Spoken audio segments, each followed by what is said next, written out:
Welcome to the Upshot, Multi-World Disc Golf's podcast about the latest in the disc golf world. I am the publisher, Charlie Eisenhood. Joining me is Josh Mansfield. And if you're listening to this, it's Thursday morning, and the Pro Tour Championship is starting today.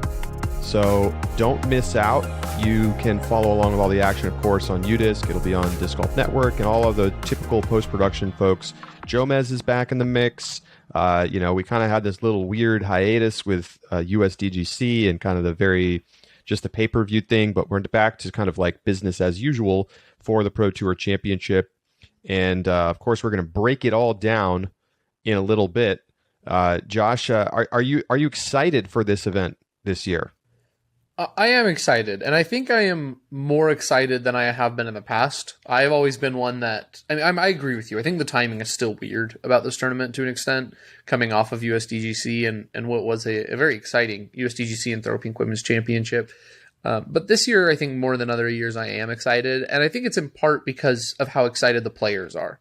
This is a big deal to players. We've interviewed them throughout the season, and even months ago, we've had players say, I want to make it to the Pro Tour Championship. That is one of my season goals. It's impossible not to then feel a little bit of that energy and excitement with that kind of excitement from the players. And so I am more excited about the Pro Tour Championship than I haven't been in past years. I mean, it's nice to show up to a tournament and know you're going to make $1,000 plus just for being there. I think it's $2,000 for MPO. Is it really that high? Wow. Yeah. I'll double check real quick. It's regardless, they don't have to pay entry fees and they get a guaranteed check just for playing in the event, which is nice because, for MPO, for example, in the first round, there's 16 people and only 4 advance. So it's kind of a gauntlet to have to go through, but we'll get to all that in just a bit. We also know we've punted on talking about the 2022 schedule. Well, we're going to punt again. We just don't have enough time in this week to get to it in a meaningful way. And really, it's next year's schedule, so it can wait until the offseason, which, by the way, starts in 4 days. What? That's crazy. This is the final stop of the year here at the Pro Tour Championship. But first, we're going to get into some mail. We've had a lot of emails over the last few weeks. Haven't done a mailbag in a while, so we're going to dig in and pull out some mail. Josh, I will let you have the honors and open up our mailbag. Yeah, so the first one I want to pull out is actually a two-parter from Matt Love. So Matt Love sends you an email. This is before USDGC, so October 1st. And says, I'm a longtime listener, but Charlie, I just don't agree with you. You, Charlie, have been a big proponent of live coverage for a very long time. And I have. Believe in the virtue of it and the ability that it has to advance our sport. And he comes in and he says, I just think that live coverage is just too dang long. Like it's hours of my day for several days in a row. And we just don't have time with that. Even if, we have great commentary with like Sexton and Ian and Philo. He says that to him, that's just not worth it. Because it's time-wise. So he talks about how much he loves Jomez and their incredible branding and presentation. And I see the email and I think, yeah, okay, we hear that a lot. That's a common. And I am still a believe in like the power of post-produce as well. And so I'm not as big of a proponent, but I've enjoyed live more this year since Worlds, honestly. After Worlds happened, and now USDGC, I watch everything live as much as possible. So then we get a second email, and this is on October 11th. So this is after USDGC, and he says he wants to update it after watching via the Fan Pass. He says that the Disc Golf Network looks amazing, that the cameras, the graphics, and the commentary were all exceptional. He says he really enjoyed getting to watch several cards worth of play, and really understands what you're saying here when we were able to ignore some of the players on the lead card who weren't really making a push for a win. On Jomez or Gatekeeper, you're stuck watching Paige shoot 18 over par, and there's nothing you get to do about it. So he recognizes and appreciates that as well. And he says that, the ending was very exciting, and, the streaming issues meant that it was pretty disappointing missing out a little bit on the push of Kyle Klein and Ricky and then the playoff. But he still said that there was that excitement and drama that was built up from it. So, I think we've got someone who believes a little bit more in the power of live streaming. And I think that's something that's pretty typical, is a lot of people who watch them and really invest themselves. It's easy if you go in thinking, here are the reasons I'm going to hate it, to hate live stream, right? It is long. You're right. And he comes back in and he says, it was a long time. I want to find a way to do post-produce that covers several cards and can kind of jump around in the same way. Matt, I personally don't think that's as effective. I think it's hard to build the storylines as after they've happened and, after the fact, and put them back together. And I enjoy the live coverage for that reason. I think it's a feature that is uniquely powerful from live coverage. But it seems like Matt's a little bit more in the camp of, I see why live coverage is a good thing. So it's a good mailbag. What do you think, Charlie? Yeah, I mean, I think it's awesome to see somebody feeling like they're updating their opinions as they experience things. I mean, look, there's no way around the fact that live coverage is going to take a long time. It's live, folks. We can't speed it up. Like, mostly people complain about not seeing enough shots and not seeing more early cards. If you don't want to watch the whole thing, you don't have to watch the whole thing. You can watch it back 9. You can pop in and watch a little bit and then go do something else and then come back for the final few holes. I mean, that's what I do. I'm not, I do this show every week, but nobody, I don't know who has the time to watch all of it. Like, shout out to you if you watch it all. If you do, email us. I want to hear about how you managed to pull that off. And I don't mean like have it on in the background while you're doing other stuff. I mean like you're sitting and watching the whole thing. But I don't watch whole golf tournaments either. I often don't watch whole baseball games. Like it is what it is. And like, yeah, you want to be able to catch the highlights. I mean, I think the problem with disc golf is that it's not super highlight friendly. It's hard to feel the context of a shot that you're not seeing play out over the course of the round. But I mean, obviously if somebody hits a big putt, that's cool. It can go on social media, but it's still just a putt. Mm-hmm. It's not like a home run with the bases loaded, which they call a grand slam, by the way. I don't know why I said it that way. But I mean, I think, so like Matt, for example, he was kind of maybe pushed to have to watch the live because that was like the predominant thing for this week. And then had a positive experience for the most part. He did note that he didn't like the spoilers. There's a couple things that I think, they have the little leaderboard along the bottom that sometimes updates before we've seen the shot because UDisc is ahead of the stream.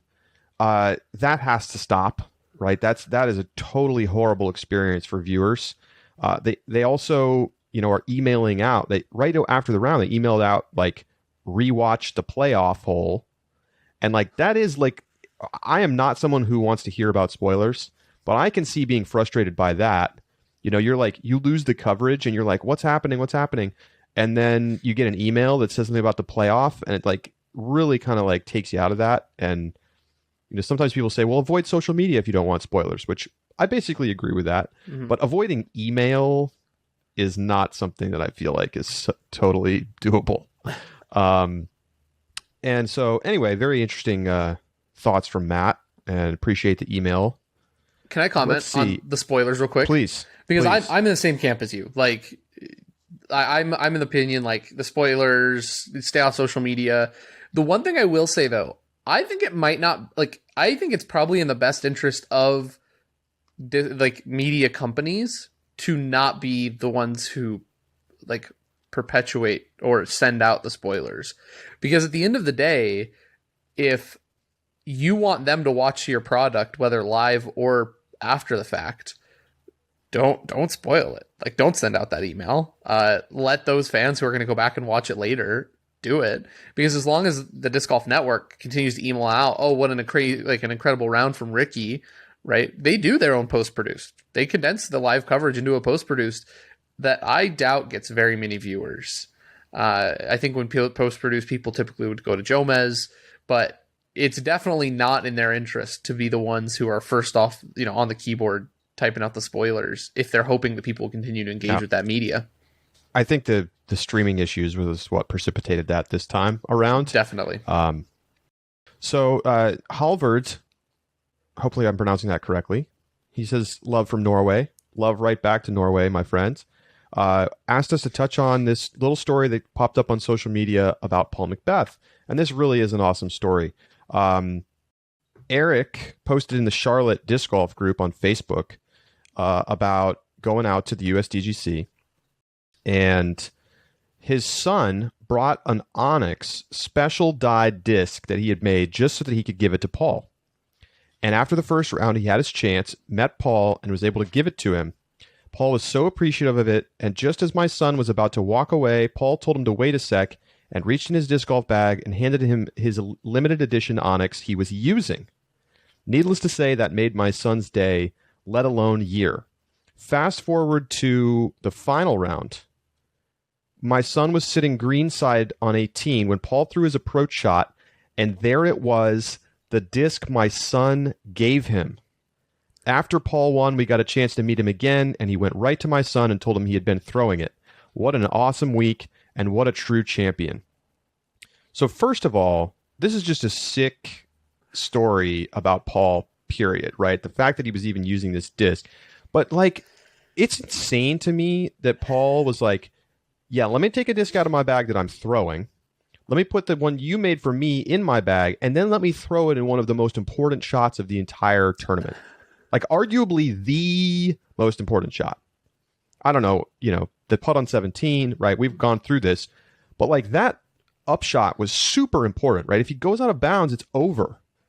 And he tried to bite off a lot. And so he throws a disc that, had just gone in his bag a couple days prior.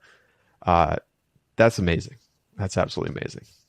And what's crazy to me, I'd imagine all the pros have to have a bag that's got their extra discs, right? There's no way they don't. That they have a couple extras of each mold if they lose one in the water, lose it in, that they are ready to replace it. So I have to imagine that Paul had an Onyx in his second bag that he could have stuck in there if he needed to. I think it was a choice to throw this one, and I think it's an amazing story. It's one of the coolest stories I've heard all year.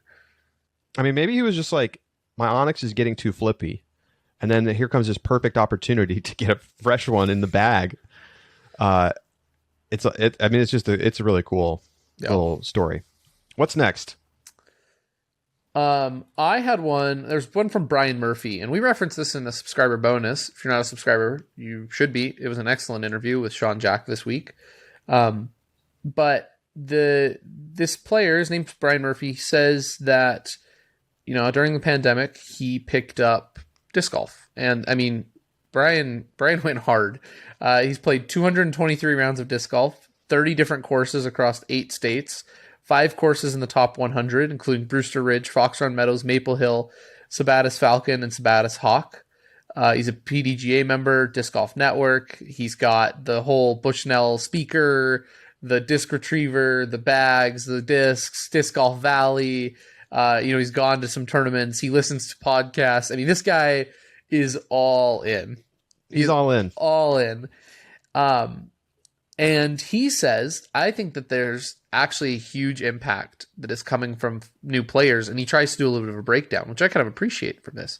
He looks at his expenses and he's kind of tracked what he's bought exactly. And he says that in the last year, he spent between $2,000 and $2,500 on getting into the sport. And he says that that's probably more than average. And he thinks that his disc buying will be less next year. Good luck. We all say that.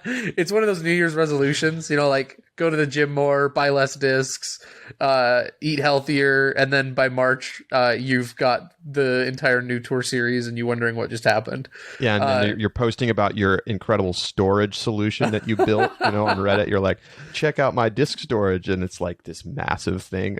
It's like, all right. And it's only half full. It's like, what's going to happen next. Yep.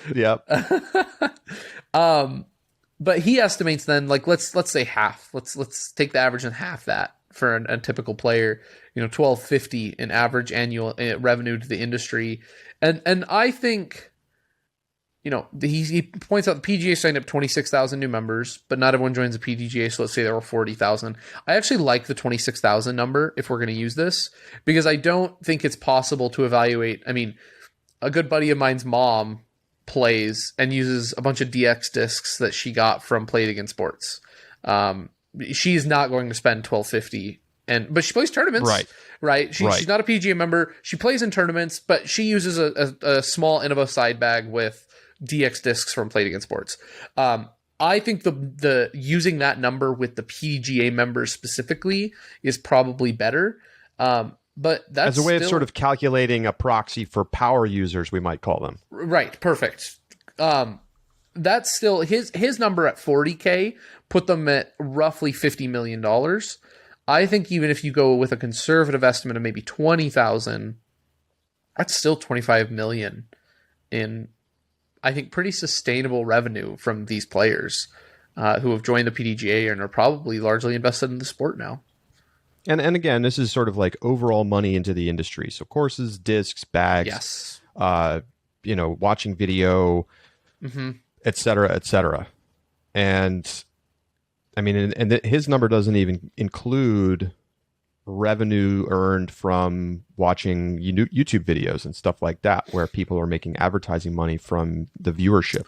Yeah. So, I think that Brian's right to probably say that others are not going to be as intense about it as he is. And I think he's probably still overestimating slightly. I think so most people probably aren't going to buy even 30 discs and go as hard as he did.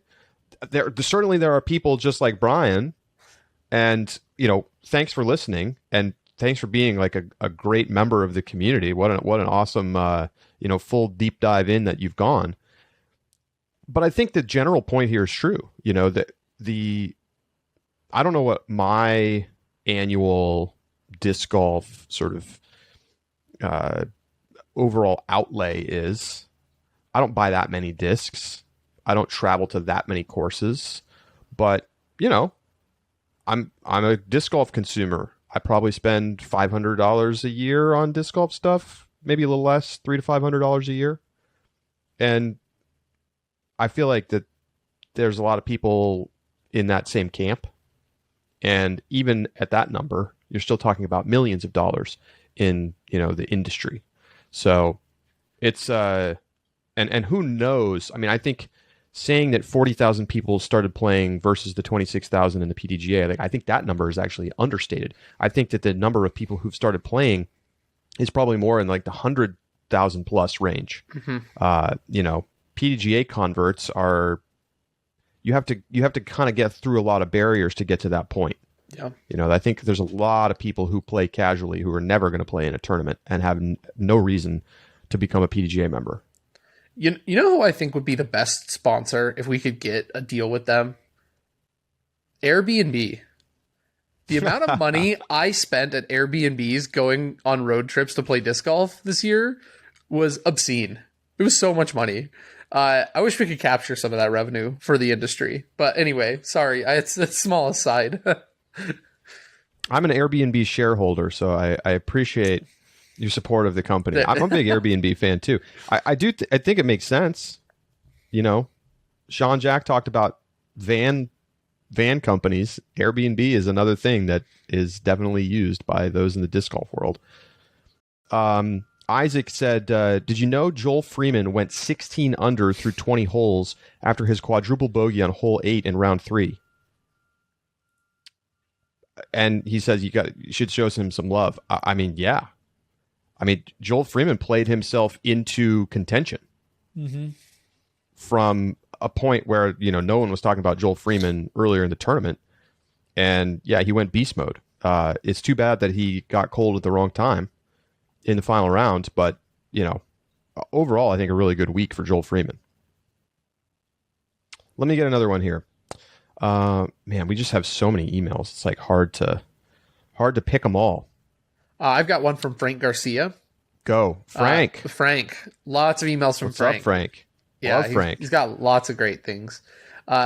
He says, if you're not big enough to have your manufacturer sponsor make you custom molds, then maybe the next thing for middle tier pros to have bigger success is to do a Gibson style and have a distributor sponsor and be able to throw what you want.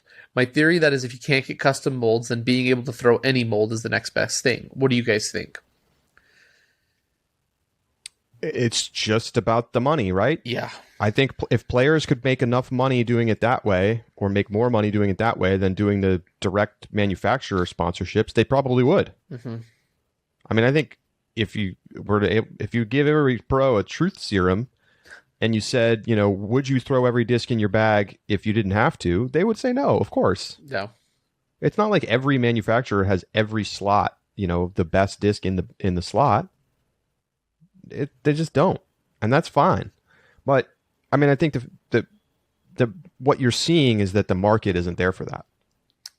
Yeah, and that's Infinite and OTB are never going to have as much money as Discraft and Innova, and so even if you are a middle tier pro that isn't getting your exclusive disc designed for you, if Innova says we'll give you a Tour Series disc and sponsor you, I think in most circumstances, that is going to beat out what a distributor can offer you. Johan says he was thinking about buying the US DGC stream, and had it been played at a course like Maple Hill, he might have done it. But the mozzarella sticks, the whole nine, felt like the final piece of the puzzle when it comes to turning Winthrop into the disc golf version of long miniature golf. To me, it feels way too gimmicky. And so, I mean, basically talked a little bit more about Winthrop. When there is criticism about the course, Jonathan Poole always answers, I think there has been 23 to 24 majors at Winthrop. Tell me another course that has hosted 23 majors. I don't understand the logic in this answer. Just because Winthrop has been the best course for this event the first 20 years doesn't mean it's the best course for the event today. What do you think about that, Josh? I think that there's a compelling argument, and I think I saw a post on Reddit about this a little bit, where the demographic of our sport is quickly changing away from those who are longtime participants in the sport, who know that history, and is becoming saturated with new players who aren't as big of a part of it, right? And that's the case anytime anybody goes to any sport ever. You come over, and it takes time to learn the history behind events and to learn kind of the prestige that comes with certain things, and understand the uniqueness of whether it be stadiums or courses or what have you. I guess the one thing I will say, and the post I saw on Reddit was, as a new player, there is no history at Winthrop to me. Ken Climo is a guy who I can't find coverage on really, and I never will see play. And so bad take. Okay. Go ahead and say why. And then I want to finish my point. I'm sorry to interrupt. I just think fine. Just because you're new doesn't mean we're going to throw out all the history of the sport and cater to your needs and thoughts of what's going on in the year 2021. Have some respect for the sport and its history. That's not to say that you're wrong necessarily about Winthrop, but go back and watch. You can find some coverage there. We have an article series about some past tournaments.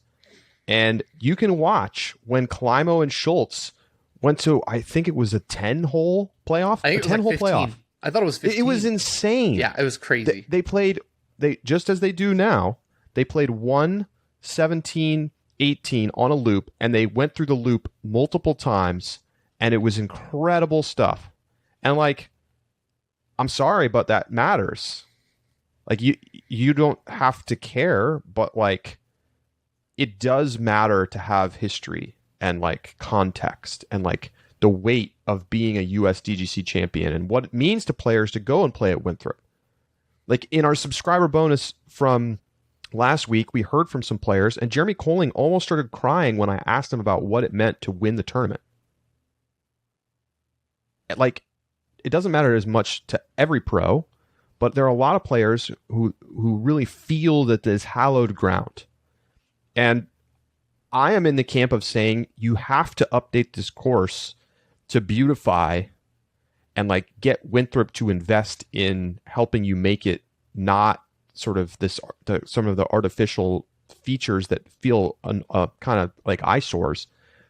But and I would love to see them commit to building a course that is just for this tournament that truly can be like a disc golf, mecca, and they can recreate 17 and they can recreate some of the holes that they want to recreate on a new piece of property.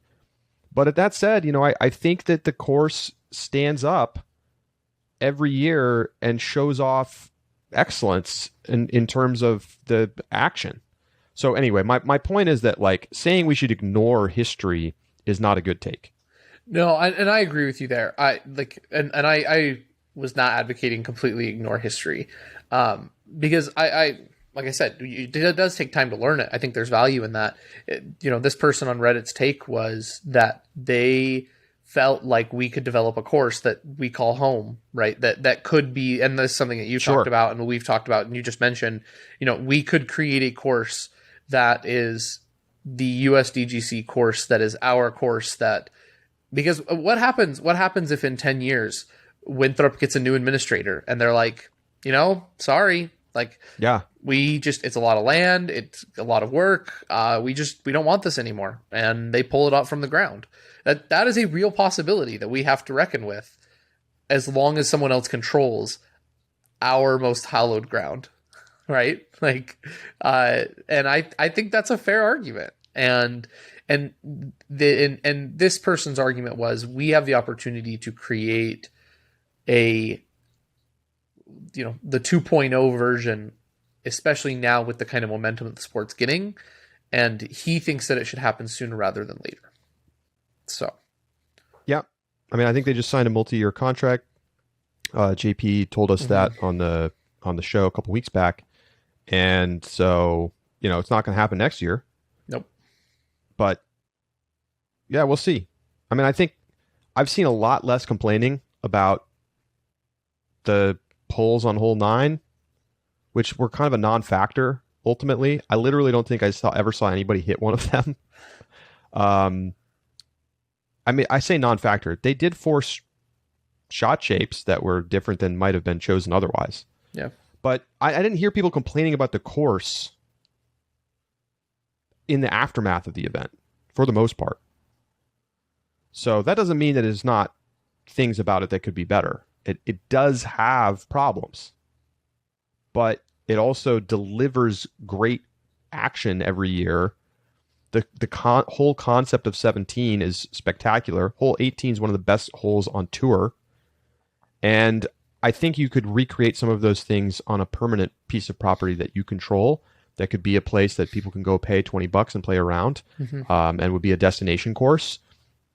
But it would take some real, commitment and vision to wanting to do that. I also think that Winthrop, if they were willing to really invest alongside, U.S. Disc Golf to make that the current course, plant trees and beautify and allow it to become its own thing, that could also really work. Because there are a lot of infrastructure pieces that are really good about the Winthrop University setting. They've got the multiple houses and good parking and, amenities on site. So we'll see.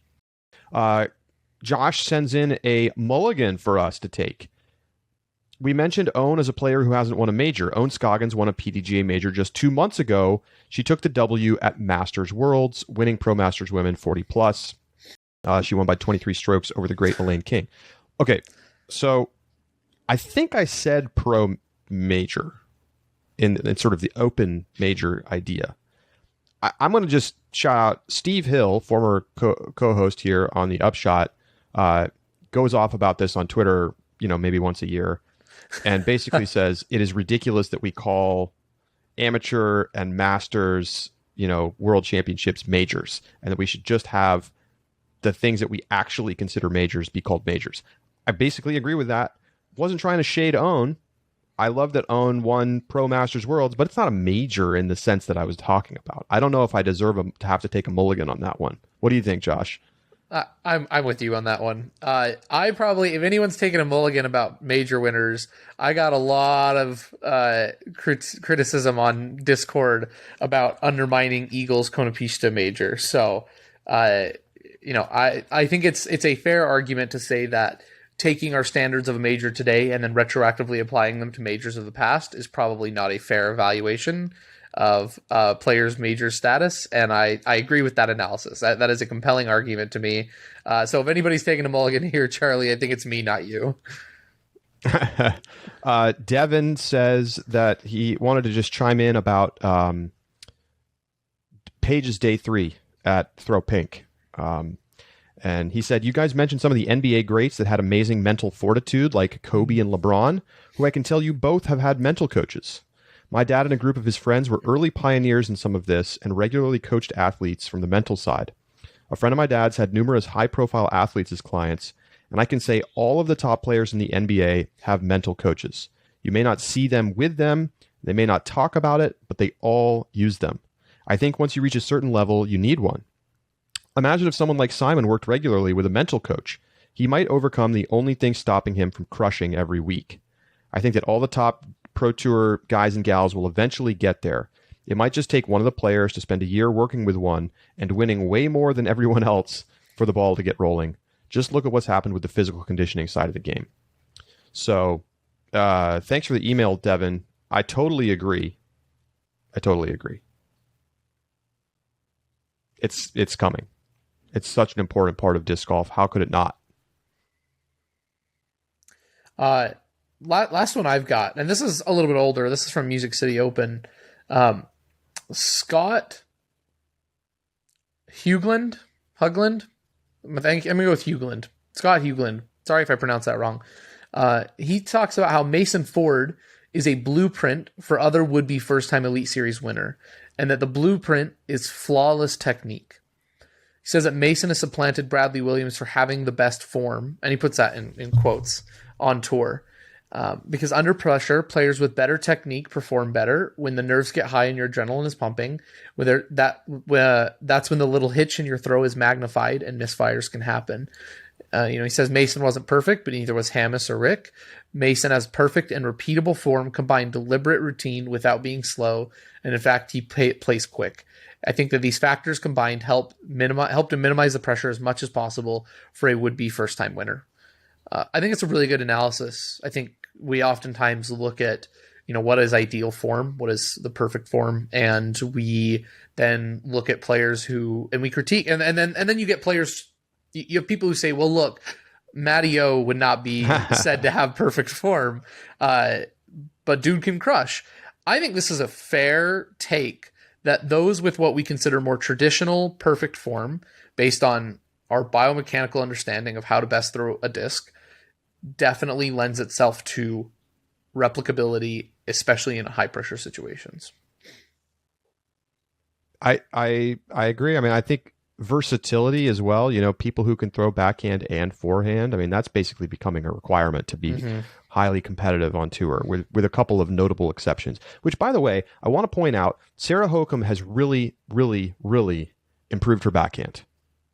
Like, you see her throw it regularly, yes. And it's not pretty.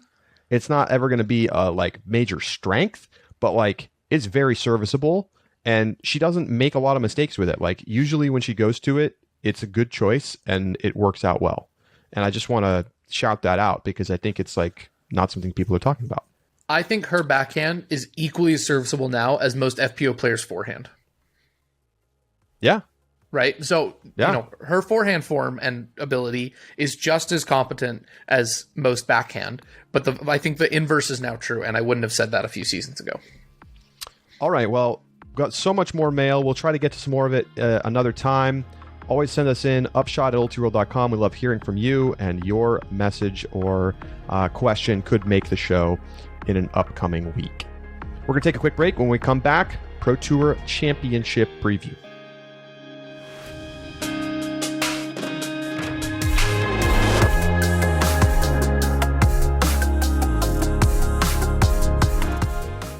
The Upshot is presented by Pound Disc Golf, makers of the best bags in the sport. From 3D modeling to technical materials, Pound utilizes current technology to push product development beyond the current boundaries. But fancy software and high-tech materials mean nothing if you're not part of the actual building and testing of the bags. From the initial sketch to pattern sets, Pound cuts the materials and sews the prototypes together ensuring that design and materials come together to achieve their ultimate goal, performing for players under all conditions. Check out the options at pounddiscgolf.com. Touring disc golf professionals understand the need to stay focused on their game plan during rounds. When they're focused, they're confident. And when they're confident, performance peaks. This is why so many touring pros wear Diameter apparel.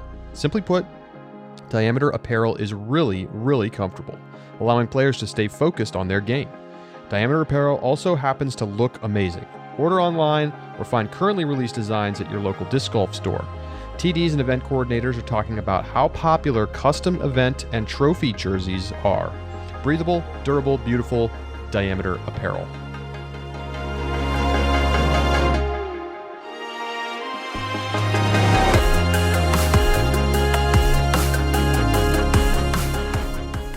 Welcome back to the Upshot. Before we dive into the Pro Tour Championship that will close out the 2021 disc golf season, we're going to go inside the circle. Josh, take it away. We have a ton for Inside the Circle today, and all of them are really, really important things. So the first one we've got, the PDGA is hiring a director of competition. This director of competition is someone who is expected to have a lot of experience in event management, but also on the business side in terms of like nonprofit administration. You can find the job description on the PDGA website.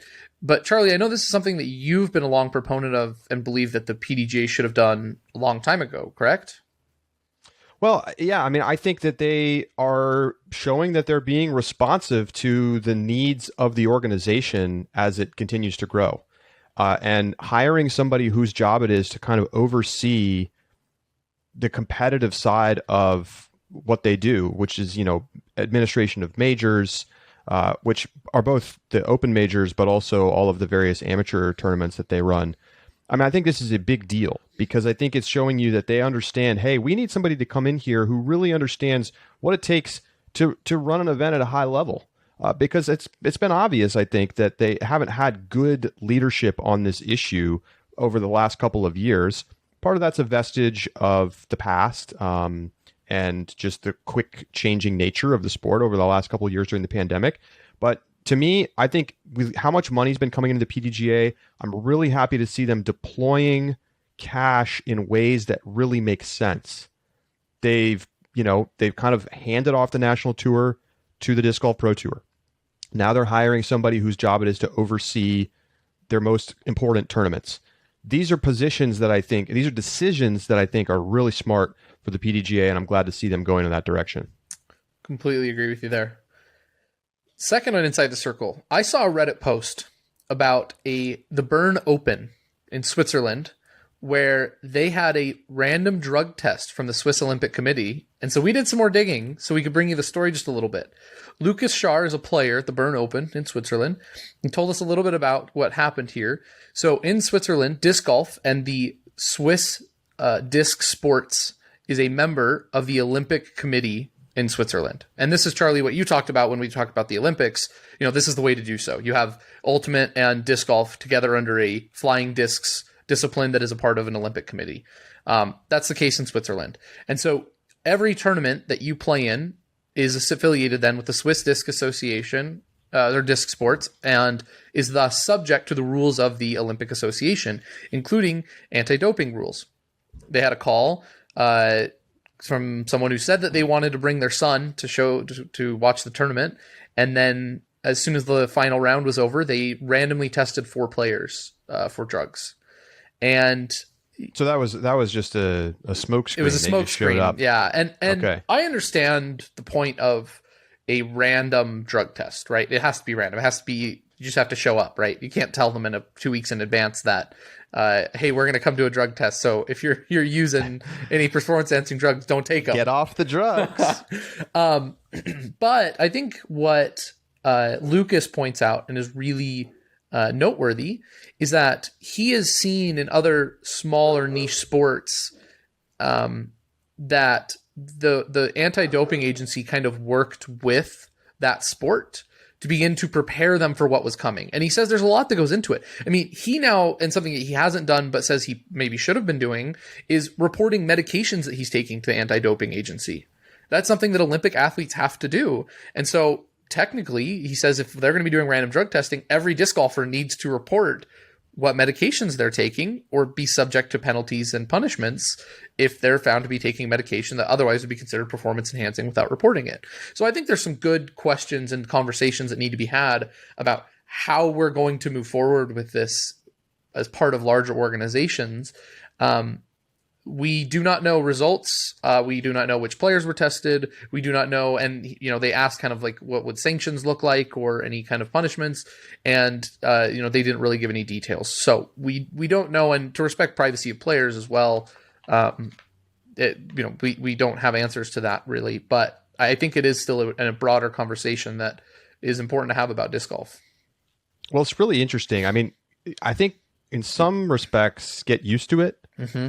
If disc golf wants to pursue international sporting competition, whether that be the World Games, where it's been a part in the past and maybe again in the future, or the Olympics. The World Games is, if you're unfamiliar, is kind of just like a Olympics for non-Olympic sports.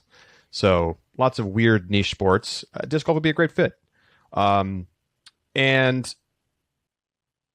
If you're going to go that route and you want to be involved in international competition, you have to be prepared for drug testing. Mm-hmm. Like, that's part of the game.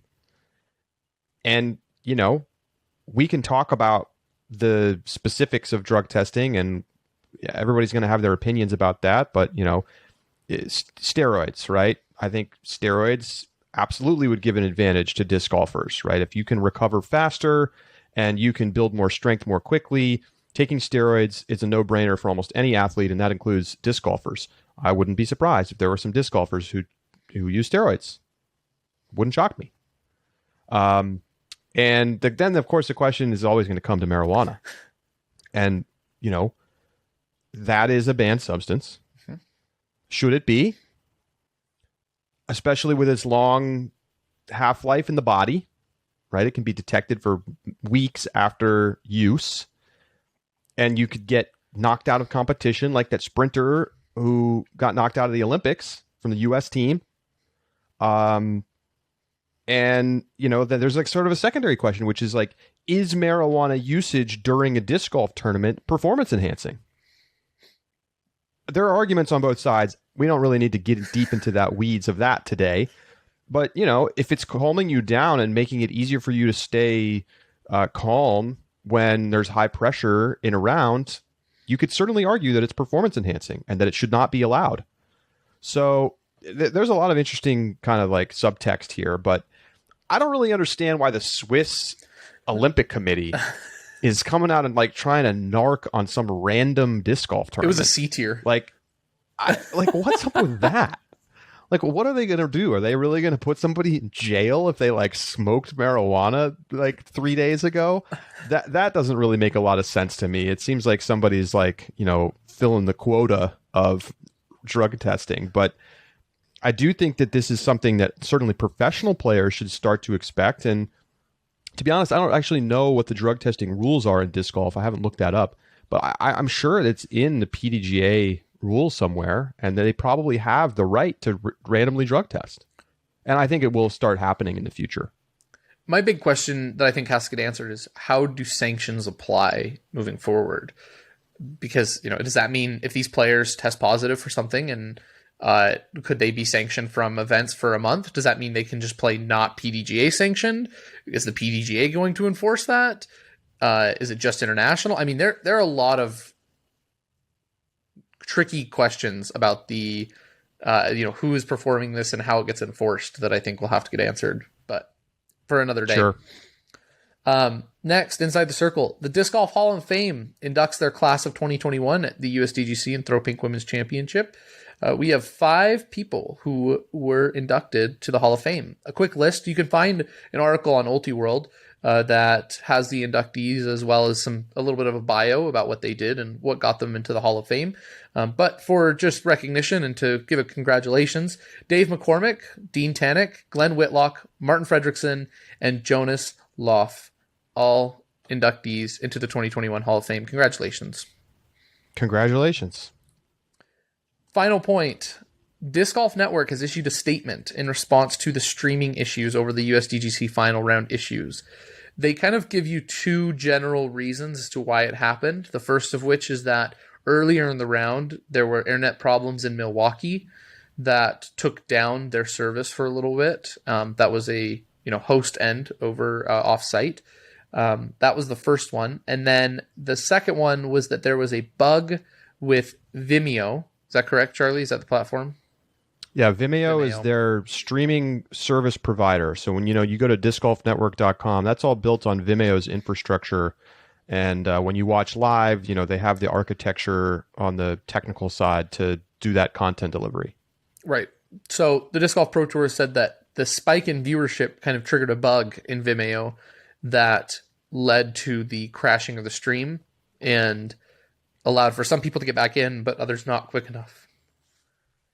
Yeah, they basically said that Vimeo thought it was like a DDoS attack, and so was sort of limiting people's access to the website because that's like when somebody tries to hit your server with so many requests that your website basically doesn't work.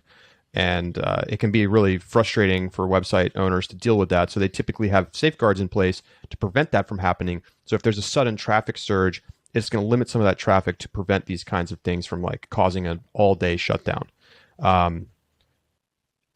Yeah, I mean, talk about bad timing, having something like that happen right at the end of the round. It's not clear to me exactly how that would have all worked because normally like a DDoS thing is triggered by like a ton of influx of traffic. I would kind of wonder like if the stream cut out for a second and everybody hit refresh at the same time, right? And you have thousands of people all hitting refresh at the same time, that absolutely could trigger DDoS, things blocking some of that traffic coming through.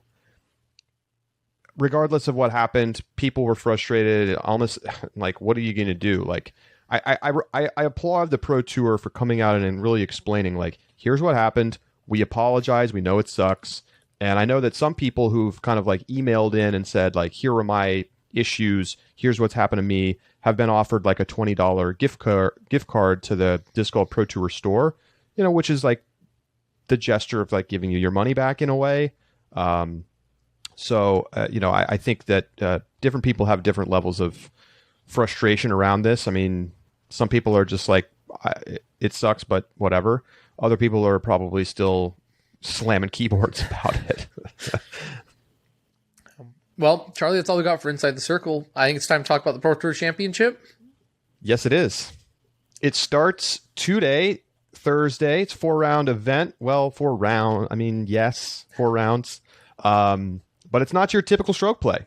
We have a group of players that's trying to qualify to get into the next round, and then into the next round, and then into the finals. And of course, the money scales up really nice.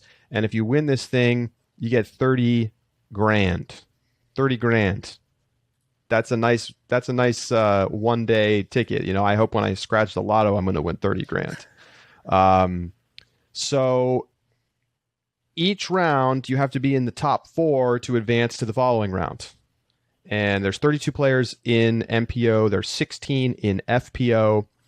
And it's at Hornets Nest in Charlotte, North Carolina, widely considered one of the best, if not the best course in the Charlotte area.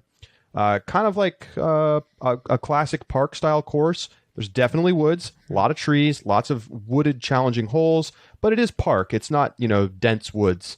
And there's some really iconic holes. That super long par 3. I think is that 18?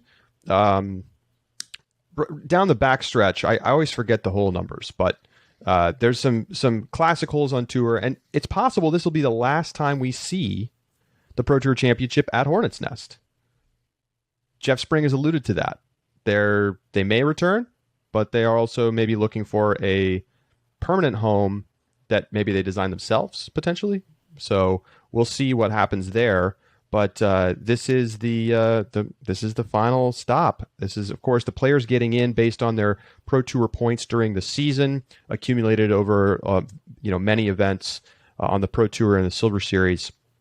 And we've got our 48 competitors who all, as we mentioned earlier, are going to get paid regardless of the outcome of their tournament. I think Hornet's Nest, and the big reason moving away from it, is got to be driven by spectators. Hornet's Nest, like you said, is a park course, but there are several holes that just create natural choke points that make spectating very difficult on the course. I think that having then one that's a little bit more designed around the excitement that we want out of the Pro Tour Championship to create the kind of spectator event and feel, and may honestly attract attention. This is one thing we've talked a lot about, how it's a little bit awkward position because it's right next to USDGC. But if you were to create a real special event out of this for spectators as well as the players, I could very easily see some players going down for last 2 days of USDGC, staying a week in the Carolina area, and then going to the Pro Tour Championship and just making it a week-long trip. Sounds like a nice vacation. It does. So I would like to, I think make that week just a huge disc golf retreat week for anyone who wants to do that. And I think you could have a lot of success there. Anyway, come talk to me, Pro Tour. Got some ideas for you. So I actually want to talk about spectator stuff a little bit, because I've been kind of following along with ticket sales and things all season, because I think it's interesting the way different events have approached this topic. And the Pro Tour Championship sells, they really have price discriminated effectively. Like, they have a lot of different ticket options in a lot of different categories. Basically, you can buy a full weekend pass, you can get a VIP pass, you can get a general admission pass, you can set a single day pass. So let me just give you some stuff here, some facts. The all access 4-day VIP pass, which allows you to follow the card of your choice each day, both in MPO and FPO, and walk the course with them. Those sold out. So there were 50 of those, $250 a pop, sold out. Thursday general admission. So just to get in for the day, $15 on Thursday, $20 on Friday, $25 on Saturday, and $30 on Sunday. So you can still get tickets for general admission, but the VIP rounds are starting to sell out. So that's when you can pay to basically be able to walk the card. If you just get general admission, you have to be in sort of the spectator roped off areas. So Saturday VIP for following the MPO lead card is sold out. And the MPO finals lead card, $75 to be a VIP for that is also sold out. And I don't know how many tickets they sold, but I think definitely over by probably 150, 200 tickets, maybe more. And so, there's still tickets available for sure, but they're selling some expensive tickets, and they're going to make a lot of money from ticket sales at this tournament. And I think this is kind of the model we're going to see going forward, where you can pay to be up close and personal with the players, or you can get a cheaper ticket just to be at the event and get a hot dog or whatever. The one thing I was thinking about is, you mentioned that the passes for Saturday and Sunday have already sold out, at least the VIP passes, and the general admission are selling quicker. I think there's money to be made by selling some general admission Thursday tickets that, right now, if you take a general admission Thursday ticket, you don't get to see 1 through 16 play. You only get to see 17 through 32 play. And it's a hard sell, right? That's, come pay money to watch 4 guys who may make it, 4 guys who will make it onto the next round, who maybe get to the finals, but aren't any of the big name players that you really are here, that a lot of people want to see and meet. I think what you do is you sell general admission tickets that include meeting one pro of your choice and getting a disc signed, and then having, incentivizing the pros to each set up a booth so that they can just meet with people and just make it, real quick, half hour. They just sign, take a quick selfie, move on. Meet and greet type thing. Exactly. Real easy. But if you include that with your Thursday general admission, or your Thursday or Friday general admission, but not your Saturday or Sunday, I think you'll get more people who maybe buy Thursday and Sunday tickets if they're in the area, or you get people who are maybe more interested in buying week-long passes if it includes access to that meet and greet, because you got to find ways to sell the less desirable tickets for earlier rounds if your favorite players aren't playing. And I think the meet and greet with a bunch of players is one way that you might be able to do so. Yeah, let me see which ticket has the most remaining. Let's take a look. It's got to be Thursday general admission. Thursday VIP, there's 360 tickets left. And I think that is the most of any of the options remaining. So you have to pay up $30 to be able to walk the course on Thursday. But like, why bother? Right? Like, if you're going to go on Thursday, which a lot of people aren't going to take the day off work, period, you could just get a general admission ticket. There's not going to be that many people there. Right. But I agree with you. Like, for tournament directors, figuring out how to get people to show up to early rounds is something that you want to figure out, because and it's probably price and amenities, like you say. You know, the general admission on Thursday should be $5. Yep. And kids come free. Like, I mean, USDGC, there was hardly anybody there on Wednesday. I mean, there were some people, but compared to Saturday, I mean, it wasn't even close. So I think, you know, they are doing the right thing, right? They're price discriminating a little bit. It's cheap. It gets more expensive to go to each day, you know, later in the tournament. Makes a lot of sense. Yet it still feels like maybe 15 is a little too expensive if it's only 30 to go on Sunday. Interesting concept. What do you think about Hornets Nest as a course? I enjoy the course. I think that it sets up well for this style of event with the match play. I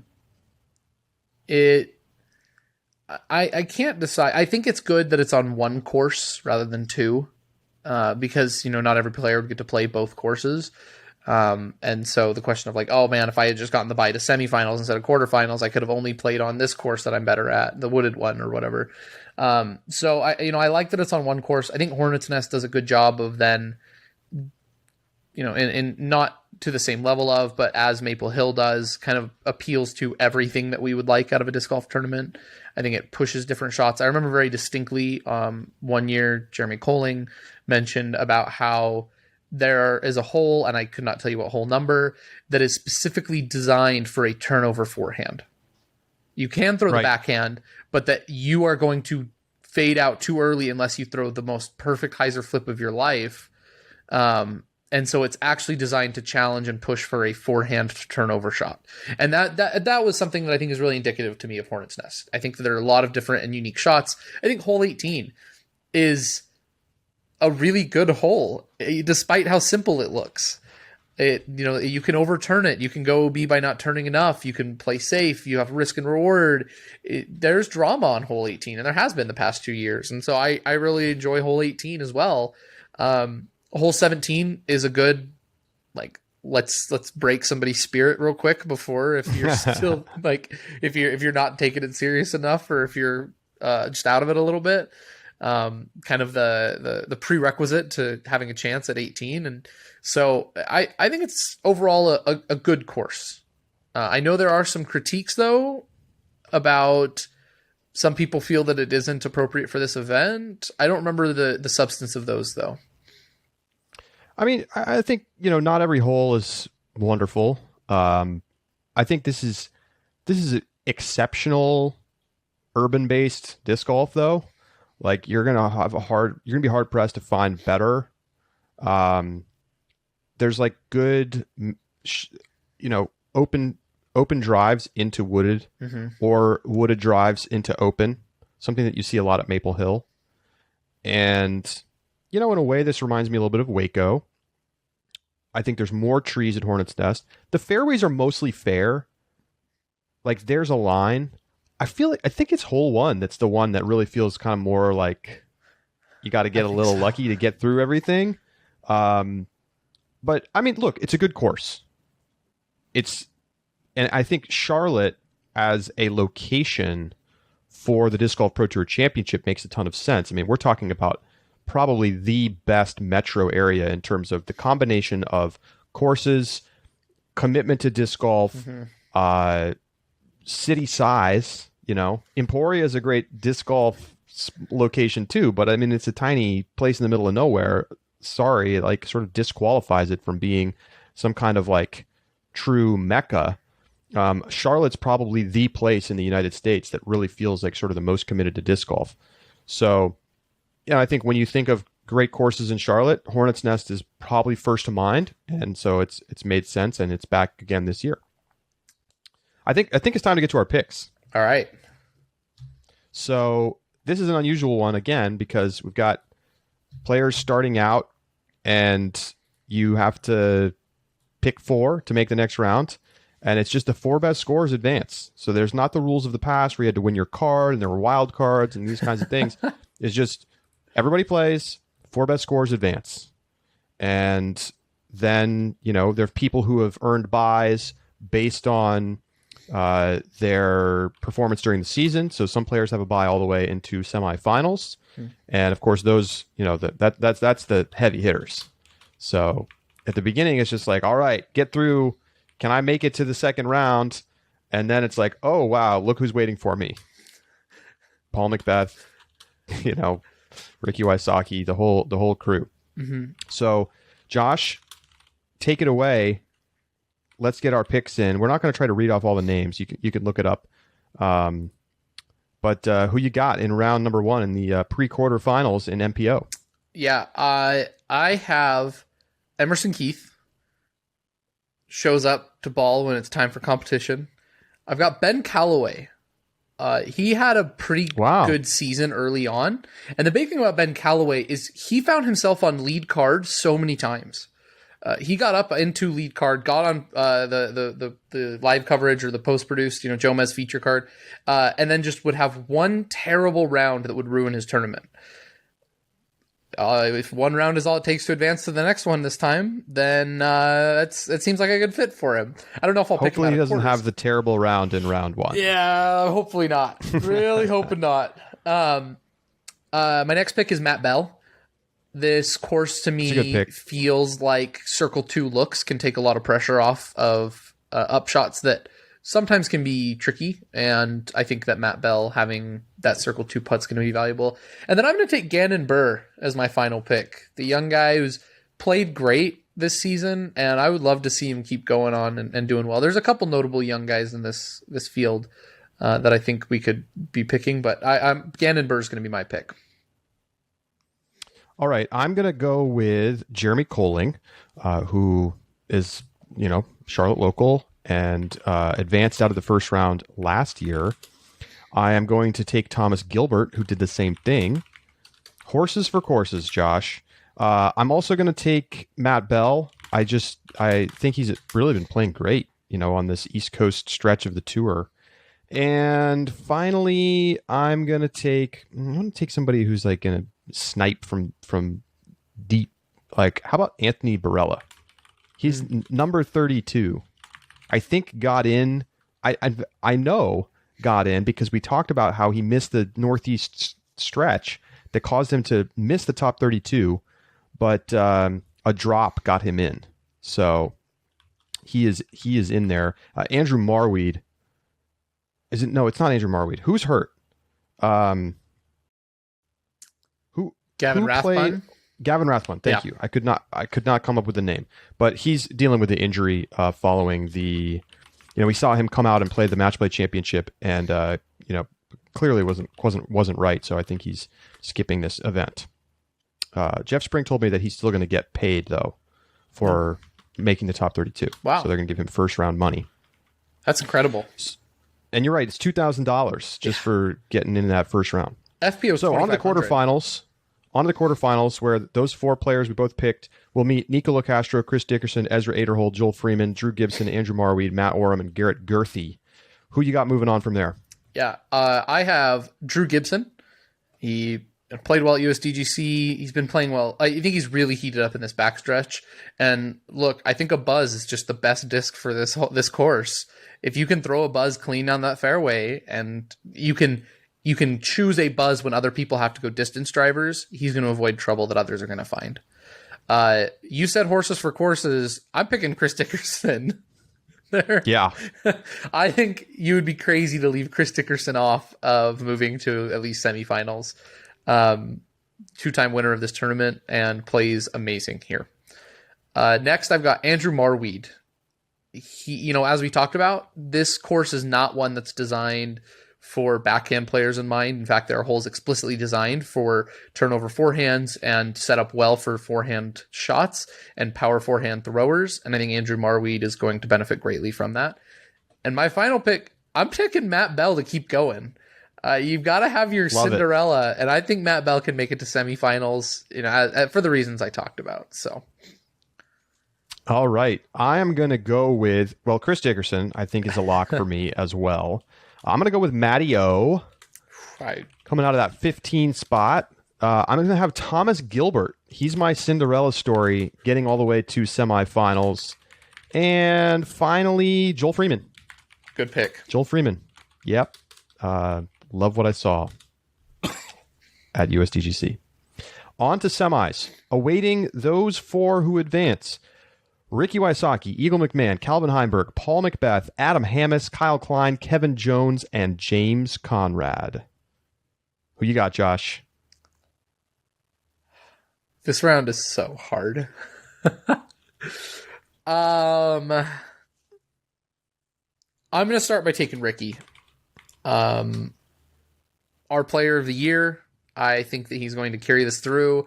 And I think Ricky is going to cement his player of the year status by at least outperforming Paul here is my take. Ooh, okay. So there's a take. There's my spicy take. I don't know. I haven't decided if I'm going to pick him to win it yet, but I think Ricky makes it to finals at the very least. I am going to pick Kyle Klein to continue. Remember, Kyle Klein won Idlewild. He has, that these kind of courses that are, and Idlewild obviously being more wooded than this, but Idlewild does have some open park style holes as well, especially early in the stretch, that I think are very similar to Hornet's Nest. And Kyle Klein plays well at those courses. He also played very well at Deglow. So I think that Kyle Klein's in good shape here. It's hard. I am going to pick Drew Gibson. Wow. To make it to finals. I'm going to pick Andrew Marweed. Oh, okay. All right. I know it's a little bit of an unconventional, like when you look at the players that are in there, I've got people who are coming farther down in the quarterfinals, but this tournament always sets up for drama. It always has. It always results in players that you don't expect being in finals, or just at least a finals composition that seems unique or unexpected. Second, I think that anybody can get hot. And I think that Drew Gibson and Andrew Marweed both have demonstrated their ability to shoot incredibly hot rounds. Drew Gibson at USDGC, Andrew Marweed at the Green Mountain Championship more recently. They both have the capacity to shoot really, really hot rounds and just suffer from having a round that might hold them back. But since scores don't roll over, I think that they could get hot in semifinals and carry it to finals. So that's why I'm carrying those two across. All right, here's my 4. Well, first of all, it's Kevin Jones season. This is just a format that is just so great for him. So I'm taking Kevin Jones. I am taking... I don't think I can pick Calvin, though, after the way he played this past weekend. I just don't think I can do it. I'm taking Kevin Jones. I'm taking Chris Dickerson. I'm taking Ricky Wysocki. And I'm taking... Matt Oram. I'm really going to leave Paul Macbeth off? We both just snubbed Paul Macbeth, Eagle McMahon, and Calvin Heimberg, 3 of the top 4. I don't like it. But I'm and Adam Hammis. None of those guys made it last year. Last year's top 4 in the finals were Kevin Jones, Chris Dickerson, Austin Hannum, and Calvin Heimberg. So I'm wrong. Calvin Heimberg made it. Yeah. He had that incredible semifinal round. He shot 54. Jeez. He was unbelievable. And then, kind of caught some bad luck. I know how well he played it last year. I just don't think I can take him after USDGC. Yeah. It's like not in form right now. I mean, maybe he snaps right back. It's certainly, he's certainly capable of doing that. So there's my picks there. Who you got winning it? I'm going to pick Ricky. I think Ricky closes out Player of the Year, and I think part of it. I mean, look, $30,000 is a huge bonus. It's enormous, and everybody is going to be gunning for that $30,000. Ricky did not get a major this year. He didn't get the major that had long eluded him in what I think was one of Ricky's best seasons since he won Worlds, at least. And he wants that Player of the Year. He has got, I think, some of the biggest drive to take this tournament down, even more so than just the cash. And when Ricky Drive didn't get him USDGC, Josh. Drive didn't get him USDGC, and I think it augmented the drive here. But here's the difference. Here's the big thing, Charlie. Everybody's got that drive at USDGC, right? It is Player of the Year is, as you said, Ricky would trade Player of the Year in a heartbeat for a USDGC title. And so I don't think it has the same level of comparison. I think Ricky's going to be coming into this tournament with a level of concentration, focus, and determination that makes Ricky dangerous. All right. I'm going to take Chris Dickerson to do it again. Ooh. He almost did it last year. He did. And I love the way he was playing at USDGC. All right. He looks locked in. And so I've got Dickerson winning yet another Disc Golf Pro Tour Championship title, and it would mean a lot more this year for a variety of reasons. Let's go over to FPO, and only 16 players in the field here. And so round one, I'll go first this time. You've got 12 of the 16 in quarterfinals straight away. So only 4 get to move on and face off against Paige Pierce, Katrina Allen, Missy Gannon, and Sarah Hokum in semis. So here's my 4. I'm taking Haley King. I am taking Heather Young. This seems like a perfect situation for Heather Young.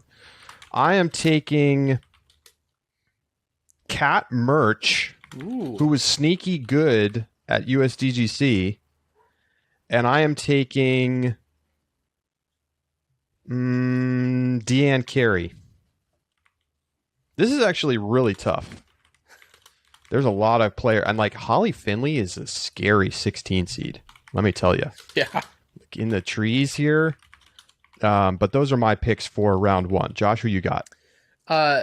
First 2 picks are the same. I've also got Haley King and Heather Young going. This feels like Texas State's a little bit, and like you mentioned, Waco, and Haley King played really well at Texas State. Won Texas State, so really good in the Texas swing. Heather Young for the putting, as I talked about, same reason I'm picking Matt Bell.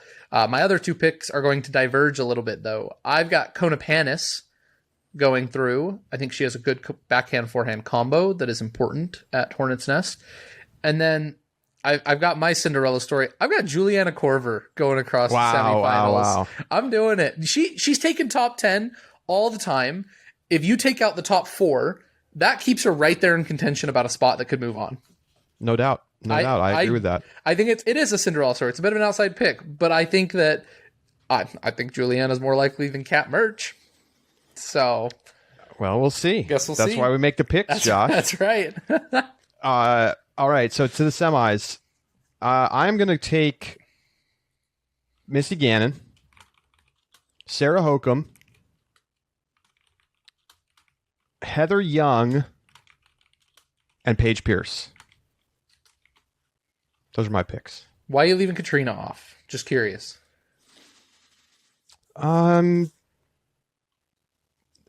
She didn't really play great at USDGC. I have to leave somebody off. That's true. That's true. I wasn't sure if there was a reason. Won this tournament last year, and I'm not putting her in the finals this year. I mean, look, I think all of the players are capable of succeeding out here. Katrina Allen shot a 68 last year. That was a fine score, not a great score. Remember, so the people who got through the first round last year were Lisa Fakis, Jessica Weiss, Holly Finley, and Missy Gannon. And you know, with Heather Young just missing out, Rebecca Cox, Ellen Widboom, like I just think there's the nature of the event is randomness, and I think Katrina's going to get the wrong dice roll. Okay. Mine, I'm actually, so on MPO, I buy into that randomness a lot. I don't on FPO, actually. My picks are going to sound pretty standard, though. I've got Missy Gannon going across. And then after that, I've got Haley King, Paige Pierce, and Katrina Allen. I think that The heavy hitters. It's going to be the heavy hitters. I think that, except Missy, obviously, at Throw Pink was exceptional. But I think Paige and Katrina both have something left that they want to get. This would be a huge boost. And then Haley King, obviously, winning last year and had what I think was an excellent season. So who do you got winning, Charlie? It's bounce back season, Paige Pierce. She should have won it last year. She almost won it last year. She should have won it. She gave it away. I don't think it's bounce back season. I think it's back-to-back season. I've got Missy Gannon. Let's go. I've got Missy Gannon. Oh, I thought you were going to go with Haley King. I know. That was the trick. That was the trick. I got you. You got me. Missy Gannon. Wow, that would be something. That would be something. Yeah, and honestly, this format I don't think sets up amazing for her game, to be completely honest. But I think that there is I think that the blow up potential at Hornets Nest is real.